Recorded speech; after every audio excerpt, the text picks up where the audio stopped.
up, Randies? Stan here, and with the release of Fire Emblem Fates and Pokemon's 20th anniversary, I've been in a very RPG-centric mood lately. And for the sake of wasting time, I won't bore you guys to death with the details, but know that I am very, very thankful for 25,000 subscribers on the Random Tens channel, and as a thank you, I thought I'd make something a little more personal. So here are my top 10 favorite starter Pokemon of all time.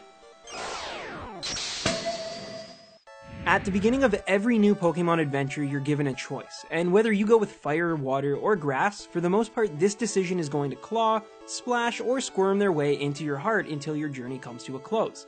These are starter Pokemon, and when it comes to the main series of Pokemon games, it's these types of Pokemon who you form the greatest bonds with. Now, as many of you know, I'm usually the type of YouTuber who makes objective lists, and even though sometimes my opinions slip through, for the most part, when I make a list, I try to keep my own personal opinions and feelings out of it. But today this isn't the case. I'm going to be counting down my personal favorite starter Pokemon from the past 6 generations and trying to put them in order of which had the biggest impact on me. My only real rule is that I can't include more than one starter from each evolutionary line. Other than that, it's my list and I'm not pulling any punches. So without further delay, here are my top 10 favorite starter Pokemon of all time. Number 10. When I originally picked up Pokemon Ruby, I immediately fell in love with all 3 starters. But at the time, like many kids, I opted to go with the fire type, Torchic. As it evolved into a Blaziken, my admiration for this Pokemon only grew, and I was certain I'd made the right choice because let's be serious, who can compete with the pure awesome sauce that is Blaziken? Well, as I discovered during my recent playthrough of Omega Ruby, Sceptile can not only compete, but even surpass. Sceptile is my number 10 choice for one main reason, and that's its design. If Treecko is cool, then Sceptile is the straight up Fawns with its earthly color scheme and signature Leaf Blade attack. And yes, I know that Leaf Blade isn't exclusive to the Treecko line, but with arms like that it should be. Couple these aesthetics with a 105 base special attack stat and a 120 in base speed, and you have yourself a sleek swordsman who can destroy all your rivals before they can even say the word fire. Also, it must be said that of all the Gen 3 Mega Evolutions, Sceptile's is the best by far, as it gains the dual typing of Dragon. That's right, Sceptile is now technically a dragon, which only adds to its power and coverage options. There are 2 reasons, however, as to why I've placed this one so low on my list, and the first is that, admittedly, Sceptile has a lot of weaknesses and no immunities, which, although is your standard grass-type disadvantage, is made so much worse by the fact that Mega Sceptile actually takes out the obvious fire weakness, but adds in both Dragon and Fairy, as well as makes ice attacks even more super effective in a competitive battle. And finally, the only other reason for it just barely cracking the top 10 is because I only played the Gen 3 remakes a year ago, and simply haven't spent as much time with this starter compared to the others on this list. But I imagine that as I only keep growing as a Pokemon fan, so too will my love of this Hoenn badass. Number 9. From one final evolution right into another. I won't try to build up to this Pokemon because, let's face it, one image says everything you need to know. I think I should state right now that besides the Froakie line, I have never picked a water starter for any of my Pokemon playthroughs. It's not that they're bad. In fact, as you'll eventually see on this list, there's many water lines that eventually won me over as I grew up, and this is most definitely one of them. Feraligatr actually has the exact same base stat total as both Sceptile and Blaziken, but unlike those Gen 3 attackers, Feraligatr is much more balanced. Yes, it doesn't have a Mega Evolution, yet, but it more than makes up for it with only having the standard grass and electric weaknesses that accompany your typical water type, and having one of the most diverse pools of TM moves of any starter. In fact, of the 18 different Pokemon types, Feraligatr can learn moves that span 11 of these types, and more importantly can learn specific moves like Dig and Ice Beam that render its weaknesses as far less potent. The fact is, with an aggressive design and being the ultimate crocodile in adaptability, this Pokemon is almost perfect for any situation the game can throw at you, and that's good enough for the number 9 spot. Number 8. Look, I'll be perfectly upfront about this with you guys. You're not going to see many middle evolution starter Pokemon on this list. It's not that I hate them, in fact, many of them are great additions to any team, but let's be clear, middle evolutions in general get a raw deal every time. These Pokemon work so hard, but they're always overshadowed by their more adorable pre-evolutions or more powerful final forms. However, once in a while you get a very rare exception, and in my number 8 spot, that exception is Monferno. As I've already stated, as a kid, I loved fire-type starters, and so when I picked up Pokemon Diamond, it didn't matter what the other two looked like. I already knew that Chimchar was the one for me. And Chimchar was great, and my eventual Infernape pretty much took on the Elite Four single-handedly thanks to my childlike approach to battles. But through it all, the Pokemon I remembered the most from that playthrough was Monferno. I think this could honestly be because with its dual firefighting typing, I was able to plow through Gen 4's Gardenia and Maylene with no sweat. But then came the 4th gym leader, Crasher Wake, who has some really annoying water-type Pokemon. And at that point, the only truly viable Pokemon I had in my party was Monferno, because again, I was a kid and I played the let's overlevel my starter and not catch any other Pokemon game. This meant that I had to fight that friggin' Gyarados over 30 times before I finally leveled up to Infernape and claimed the Fen Badge. The thing is, I don't remember the actual victory with Infernape, but rather the incredible struggle that my Monferno and I went through just to move along in the game. After that, the rest of the playthrough was pretty much a breeze with my overleveled firefighting Monkey Man, but I'll always remember the struggles we had when he was just an adorable Monferno. Number 7.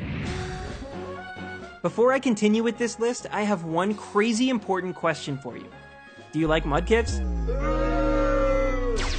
Sorry Blaziken fans, but like a ton of people out there, my favorite Hoenn starter is the cuddly water type. So why Mudkip and not Swampert, its final evolution? Well, to be honest, Swampert, although extremely good, was just never for me, and in terms of final evolutions of the Hoenn starters, it's actually my least favorite of the tropical bunch. But there's just something instantly appealing about Mudkip and its classic blue and orange color scheme that works for me.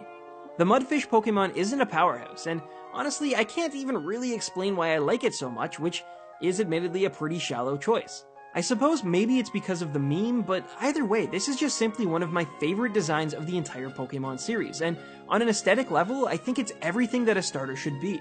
So congrats Mudkip on your number 7 spot on the list.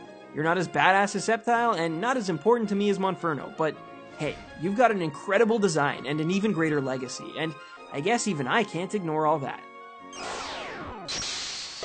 Number 6.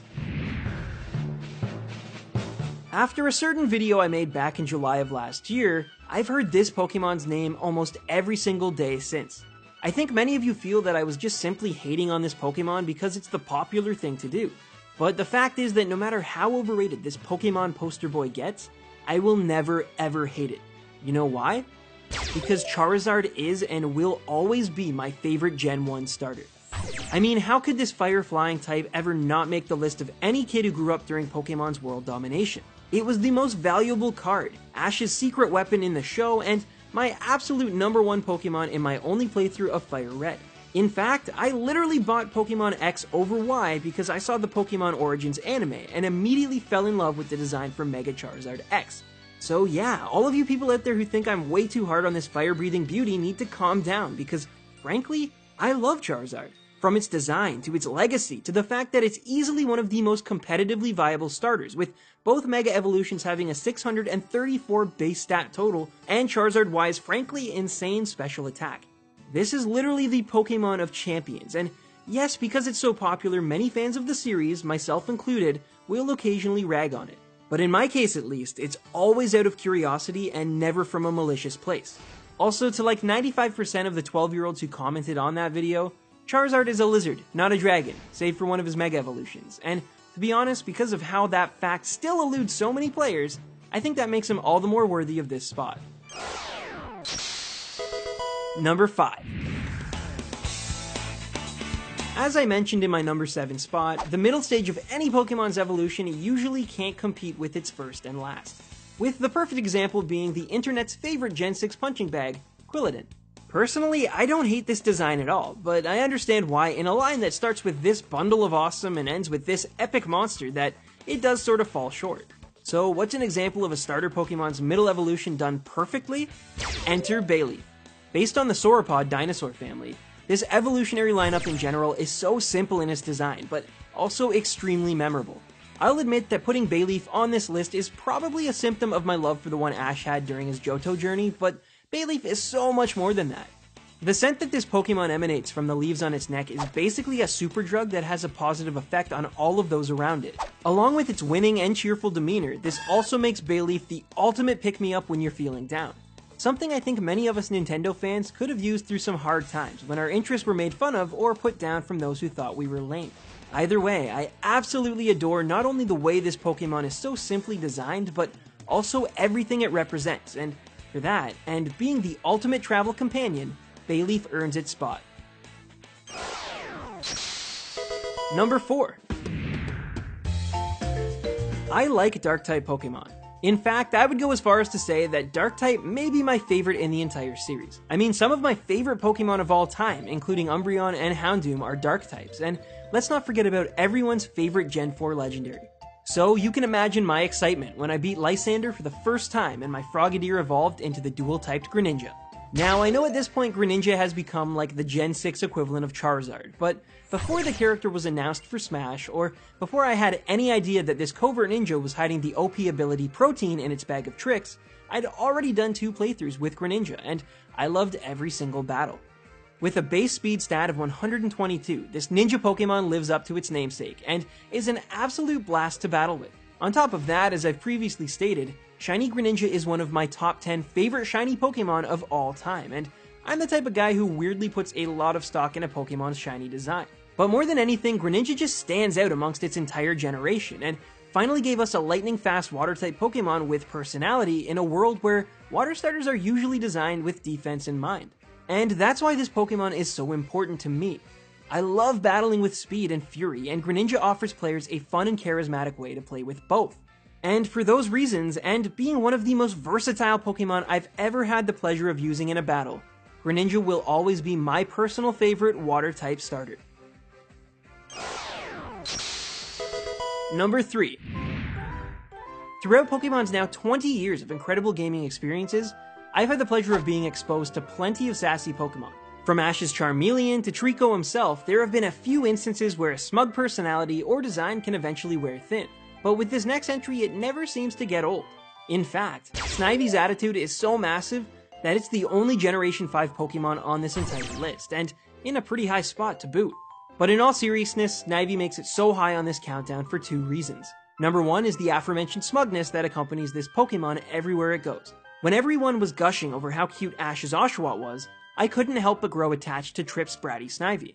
I have a feeling this could be because at the time of Gen 5's release, I was right in the middle of my angsty teenage years, and in many ways I was like Snivy to a T. However, the second and most important reason Snivy makes it so high on this list is because, in my mind, he was so appealing as a starter when compared to his Unova counterparts that I actually broke tradition and opted not to go with a fire starter for the first time since I was 7. We are talking through Pokemon Silver, Ruby, Diamond, Fire Red, and Soul Silver. Every single starter Pokemon I chose was that region's fire type, and it was finally this moody green snake that helped me see the light. Without Snivy, I wouldn't know how cool Sceptile was, and I wouldn't have even thought about Froakie when I finally got my hands on Gen 6, and as a Pokemon player who admittedly gets stuck in his nostalgia a little too much sometimes, Snivy was the refreshing cleanser I needed to help me get over my Gen 2 pseudo-elitism.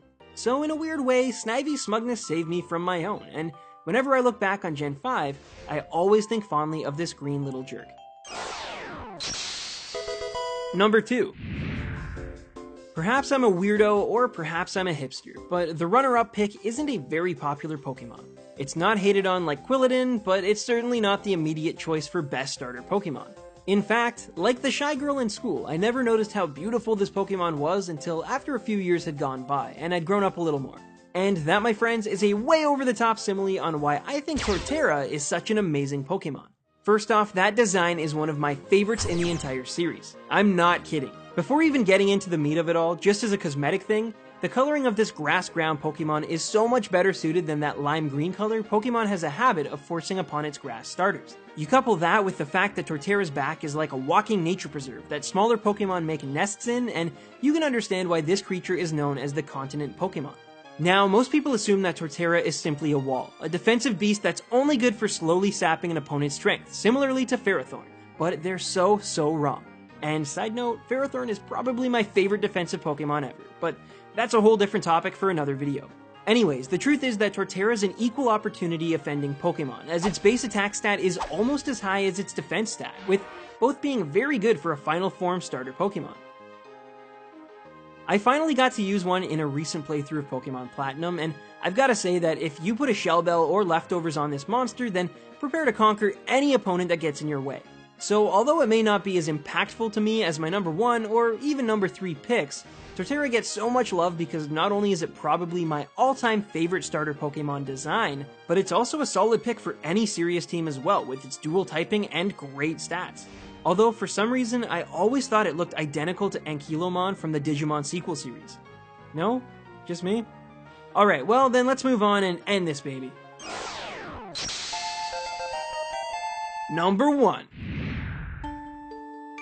Pokemon is the type of story that can oftentimes feel like wish fulfillment. We all want to be a champion of something. We all want to make a difference or save the world. And I think more than anything, we all want to know that as we grow up, we'll always have our best friend by our side. In the case of Pokemon, starters become like those best friends. The one companion that's beside you throughout your journey, through your ups and your downs, and through your growth as a person and as a trainer. And that's why I think that no matter who you are or whichever generation's your favorite, anybody who's ever played a Pokemon game at a young age will always have a special connection to their first starter. And for me, that companion is Cyndaquil. I don't think that Cyndaquil is the toughest or even the cutest Pokemon, and I don't even think it's the overall best starter Game Freak's ever designed, but this Pokemon is important to me. I struggled for the longest time whether to give this spot to Cyndaquil or its final evolution Typhlosion, but in the end I remembered something I did as a kid that made this decision easy for me. When I got past the second gym leader in Pokemon Silver, my Cyndaquil began evolving, and instead of letting it grow more powerful, I hit B. In fact, I hit B every single time it would level up from then until Cianwood City, because, in all honesty, I didn't want my partner Pokemon to change. It had taken me 2 days to get to that point, and in my 7-year-old mind, I'd spent so much time learning and having fun with this one specific creature that I didn't want it to leave me behind.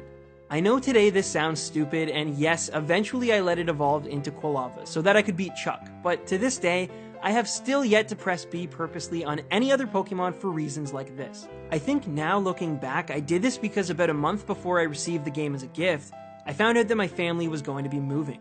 This would mean a new school and a new neighborhood, but most importantly to me, it meant saying goodbye to old friends, and so in a time when everything was changing around me and I had no power to stop it, I could hit B and continue to see my friend for as long as I wanted. And for that extremely sappy reason, and because Cyndaquil was the first Pokemon that I ever called my own, you better believe it's my favorite starter Pokemon ever.